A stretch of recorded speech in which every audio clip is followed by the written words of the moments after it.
Tadi saya barusan ngaji Bulughul Maram, jadi baru bisa format acara ini sekarang. Mungkin yang saya sampaikan karena tema di sini diserahkan sama narasumber, saya sedikit cerita tentang ciri khas pesantren ya, atau karena ini acara NU ya, bisa dikatakan khas-khas NU. Begini, jadi di antara ajaran leluhur adalah riwayat hadis yang diriwayatkan Imam Ahmad bin Hanbal, al-bilad biladullah wal ibad ibadullah fa haitsuma asabta khairan fa'akim. Jadi status hakikat bumi semua milik Allah, semua hamba juga hambanya Allah, maka di mana saja Anda menemukan kebaikan, silahkan berdomisili atau bermukim atau beraktivitas di situ. Kenapa saya terjemah sampai 3 kali, bermukim, berdomisili, beraktivitas? Karena dalam beberapa khazanah yang kita baca bahwa bumi ini, bumi yang kita huni adalah materi kita. Manusia sebagaimana kita tahu adalah materinya dari bumi. Sehingga karena sekarang manusia bisa berpikir, bisa olah otak, bisa olah perilaku, sebetulnya yang dialami bumi juga sama. Sehingga bisa saja teman-teman yang di Jerman, yang di Belgia dan di beberapa negara Eropa itu mungkin mustajabnya bumi, lama sekali berdoa ingin di situ ada tempat sujud. Kebetulan yang mau sujud teman-teman yang merantau di sana, jadi bumi yang nggak dipakai sujud itu ngeluh sekali karena nggak dipakai sujud. Sehingga dalam Islam yang membedakan dengan agama lain diantaranya kata Rasulullah SAW, agama ini adalah ju'ilat tanal ardu kulluha masjidan. Jadi semua bumi Allah adalah sah sebagai tempat sujud. Di mana zaman itu agama-agama lain masih mengharuskan ritual tertentu harus di tempat ibadah. Jadi kalau Islam membolehkan sholat di pabrik, di lapangan, di mana saja asal tempat itu suci, oleh Islam dibolehkan sholat. Disebut ju'ilat tanal ardu kulluha masjidan. Jadi semua bumi bagi umat ini semuanya sah dipakai tempat sujud. Lalu makna sujud sendiri, ini perlu dikatakan, makna sujud sendiri adalah tauhid. Jadi sujud itu kalau fisik adalah meletakkan anggota 7. Jadi kalau ahli fikih menekuni sujud itu apa? Watul jabhah, watul yaden, watul kodamen, watul badan, watul kodamen. Sehingga di situ disebut, saya kata Rasulullah diperintahkan sujud melibatkan 7 anggota, yaitu al-jabhah, al-yaden, terus ar-rukbaten, al-kodamen. Ada anggota 7 yang harus sujud. Lalu kemudian banyak ulama yang mengatakan, lalu baik mana sujud di masjid sama di luar masjid? Biasanya ahli fikih menjawab, al-fadilah al-ta'aliqah bidzatil ibadah, kualitas sujud itu sendiri, kualitas sholat itu sendiri, itu mengalahkan kualitas yang berkaitan dengan tempat dan waktu. Ini penting saya utarakan supaya kita kita nyaman, kita punya status, kita punya identitas di depan Allah Subhanahu wa Ta'ala.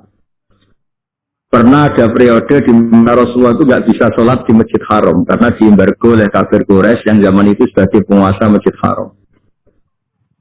Justru Nabi yang kekasih Allah, orang terbaik, bisanya sholat itu di Aqobatu Mina, di Aqobah, di lereng-lereng gunung seputar Mekah.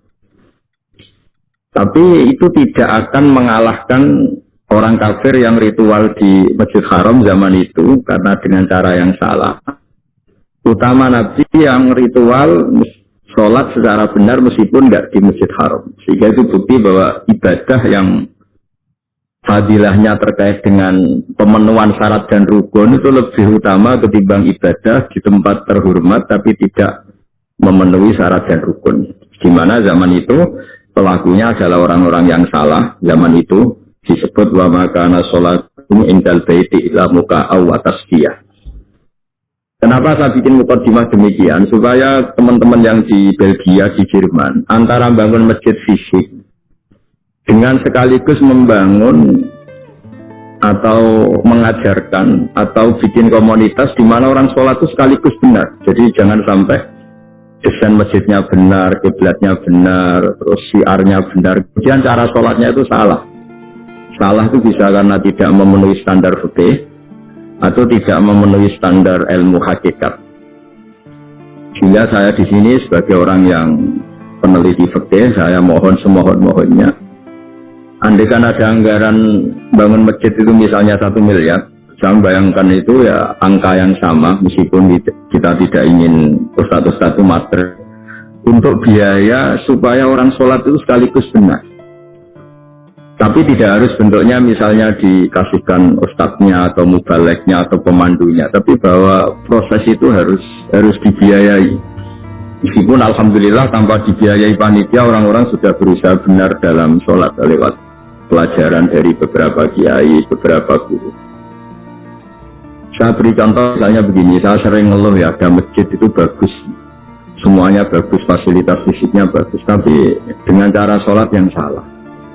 Mungkin akhirnya membingungkan kiai-kiai karena harus nyari kaul-kaul yang paling doef, yang paling lemah untuk mengesahkan cara sholat yang seperti itu, karena sholat yang standar nggak diajarkan secara benar. Misalnya sujud tadi yang saya beri contoh, di beberapa kitab fikih misalnya meletakkan jabhah itu harus ma'atahamulin yasir, sedikit ditekan. Karena untuk sampai memastikan itu sujud, itu anggota tujuh sedikit ditekan. Dan ditekan ini penting karena supaya keterikatan manusia dengan bumi, dan bumi ini penting juga jadi tempat sujud karena yang jadi saksi kita saat di akhirat. Sehingga banyak di kitab hadis, sedangkan ada orang mau masuk neraka gara-gara banyak batu yang bersaksi itu dipakai sujud, kemudian orang itu nggak jadi masuk neraka. Nah tentu dengan asumsi sujudnya benar. Begitu juga bacaan-bacaannya, misalnya meskipun itu tidak syarat sah, dilatih subhana rabbiyal a'la bihamdi. Saat kita sujud benar-benar ikrar bahwa keagungan, kebesaran hanya milik Allah. Sehingga apapun kita jadi duta besar, dosen atau kiai besar, di depan Allah itu tidak siapa-siapa. Kita benar-benar merunduk, di Allah kita tidak siapa-siapa. Kita yang kiai pun bisa masuk neraka, kita yang dokter pun bisa masuk neraka, kita yang hebat pun bisa terlantar suatu saat, setiap saat. Nah barokahnya sujud ini orang akan ikrar kelemahannya dan hanya ngakui kebesaran Allah Subhanahu wa ta'ala. Ketika mental ini nyata-nyata dihayati, maka di luar sholat dia akan berperilaku tawadhu, simpatik, sehingga keberhadiran dia rahmatan lil alamin. Jangan sampai kemudian masjid dibikin mewah, kemudian cari imam yang bacaannya paling bagus, lama-lama nyari yang paling populer, yang juara nasional, terus ukurannya begitu terus, lama-lama nyari yang penampilannya bagus, sholatnya harus ragam, terus ketika sholat harus begini, dan semuanya itu fisik.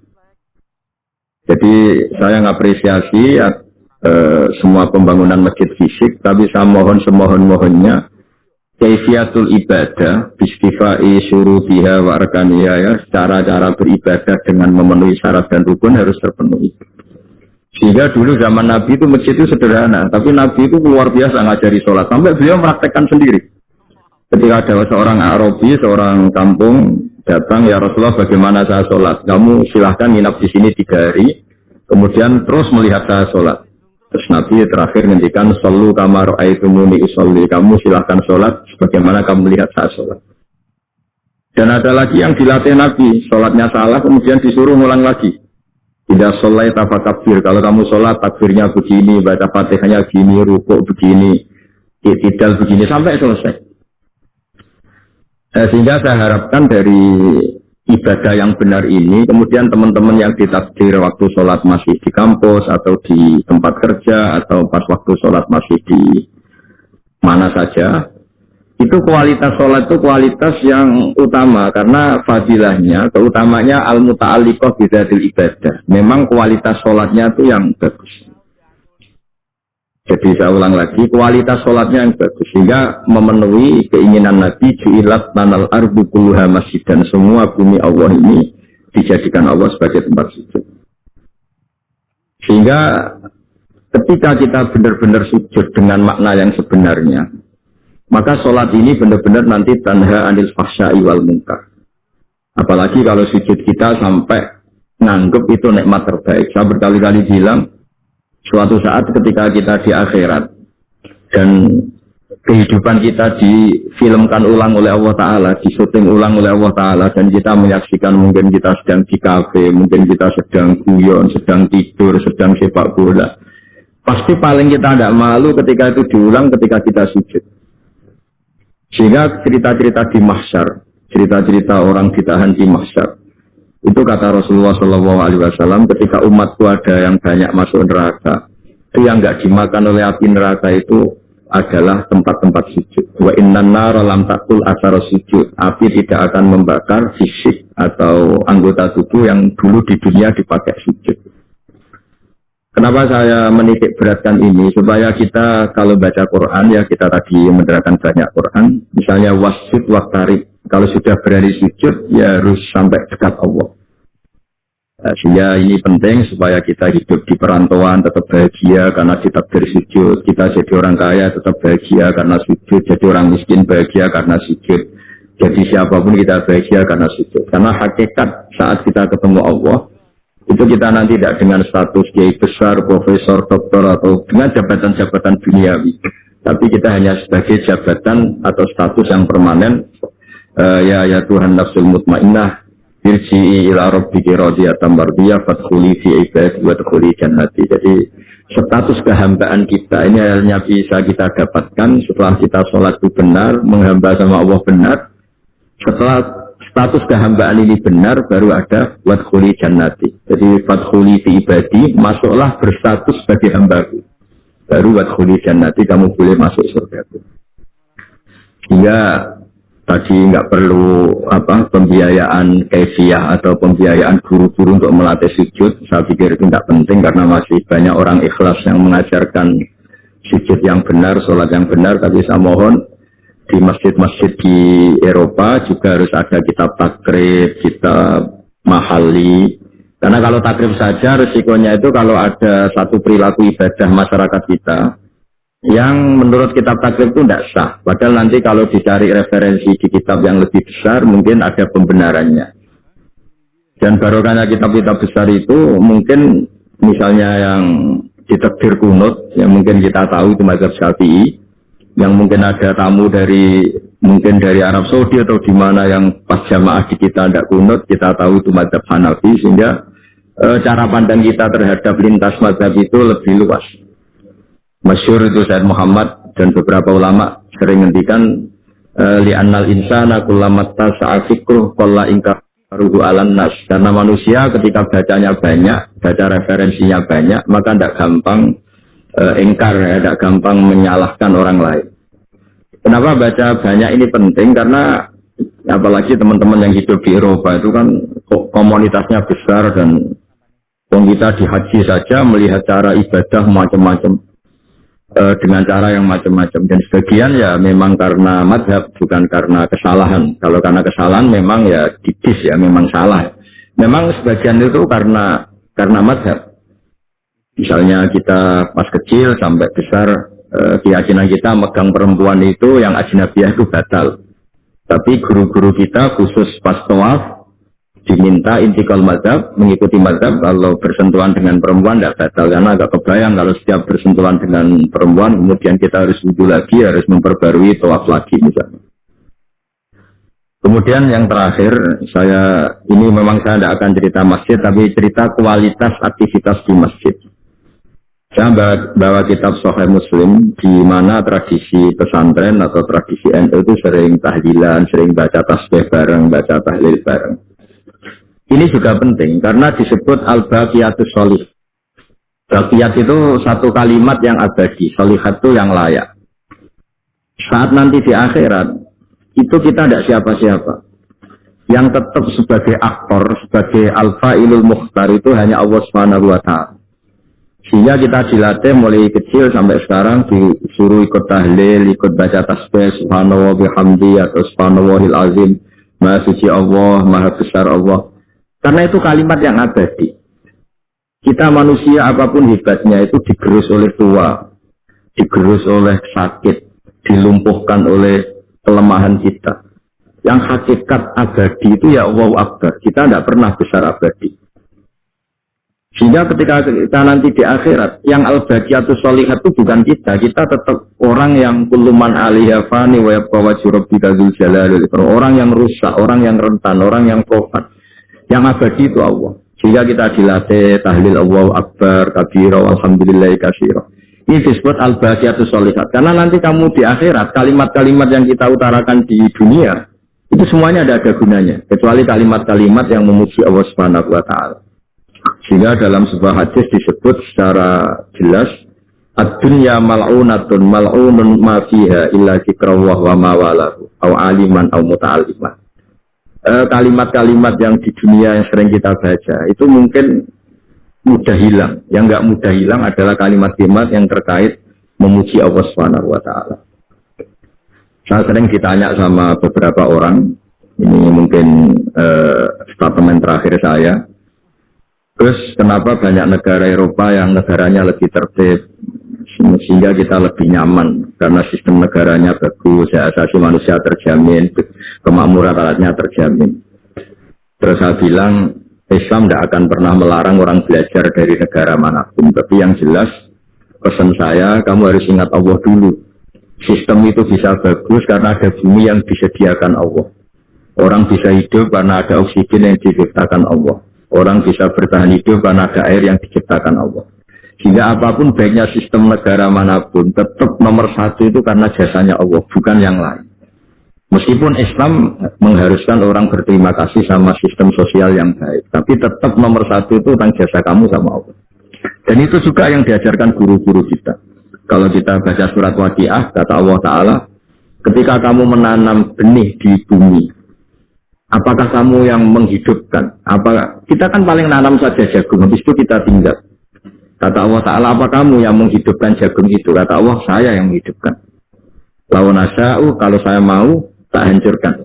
Ketika kamu minum air, a'antum anzaltumuhu minal musni am nahnul munshidun. Jadi itu terus diulang-ulang oleh Allah. Ketika kamu nyaman di bumi, pakai mobil mewah nyaman, punya istri cantik nyaman, punya jabatan nyaman, kata Allah, sekali saya mau, kata Allah, amin teman sama ayak sifat dikumul ardo faidah tamur. Kamu bisa nyaman karena bumi tidak saya goyang, tidak saya bikin gempa. Sehingga dengan berpikir seperti itu, apapun yang kita alami sekarang, misalnya kita bisa makan enak, bisa tidur nyenyak, karena bumi tidak digoyang Allah, langit tidak menjatuhkan meteor, langit tidak guncang. Sehingga itu terus yang dilatih, amin teman sama ayak sifat dikumul ardo faidah tamur. Amin tuman sama air sila alikum hasiba fasta alamuna kaifan azir.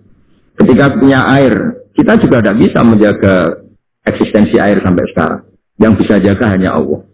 Allah juga yang memperingatkan kita, kul ara'aytum in asbaha ma'ukum khoron sama ya'tikum bima ikma'id.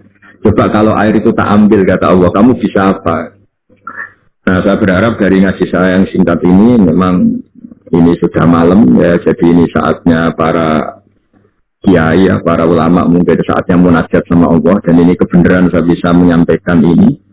Sehingga saya berharap dengan pikiran dan nurani seperti ini, teman-teman yang hidup di Jerman, di Belgia tetap nyaman, karena hakikatnya al-bilad biladua wal ibad ibadua fahaisu ma'asabta khairan fa'akim. Sebenarnya hakikat hidup itu ya seperti itu. Manusia yang dimanapun ya hamba Allah, bumi yang Anda tempati dimanapun ya bumi Allah. Maka di mana saja kamu menemukan kebaikan, pasti maka silakan beraktivitas di situ atau menempat di situ atau berdomisili di situ. Mohon maaf karena saya tidak bisa lama-lama karena di sini juga sudah malam. Tadi saya juga habis ngaji dengan banyak santri.